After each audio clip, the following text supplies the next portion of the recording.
అందరికీ పేరుగా నా పేరు నవీన. నేను చెప్పబోయేది లూకాసు వార్త 1:25 నుంచి 53 వరకు.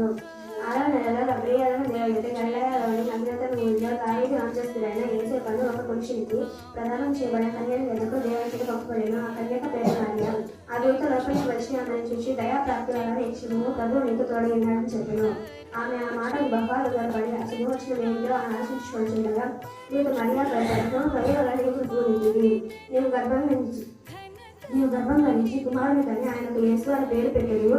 ఆయన గొప్పవాడై సర్వోన్నతుని కుమారుడు అనబడును. ప్రభువైన దేవుడు ఆయన తండ్రి అయిన దావీదు సింహాసనం ఆయనకి ఇచ్చెను. ఆయన యాకోబు వంశస్థులను ఏలును.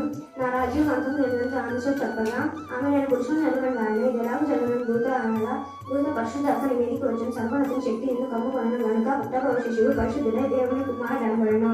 మరియా నీ బంధువురాలైన ఎలిజబెత్ కూడా తన వృద్ధాప్యమందు ఒక కుమారుని గర్భం ధరించి ఉన్నది. వడ్డారాలు విని ఆమెకు ఇది 6వ మాసము. దేవుడు చెప్పిన ఏ మాట నేను నిరార్థకము కానేదని ఆమెతో చెప్పగా అందుకు మరియా ఇదిగా ప్రభు దాసులాగా నీ మాట చొప్పున నాకు జరుగుగాక ఆమెను.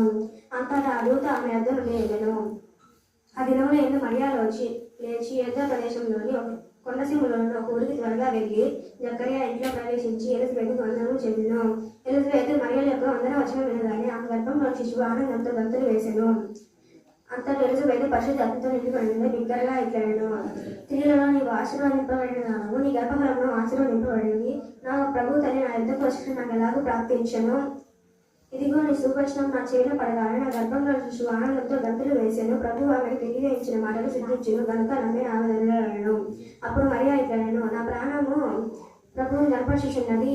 ఆయన తన దాసురాలు దీనచితిని కటాక్షించను. నా ఆత్మ నా రక్షకుడైన దేవుని ఎందు ఆనందించున్నది. సర్వశక్తి మంతుడు నాకు గొప్ప కార్యములు చేస్తును గనుక ఇది మొదలుకొని అన్ని తరముల వారును ఆయన తండ్రిరాలని అందరు. ఆయన నామం పరిశుద్ధము. ఆయన తన బాహువుతో పరాక్రమం చూపెను. వారి హృదయంలో ఆలోచన విషయమై వారు గర్భిష్ఠులను చదవగొట్టును.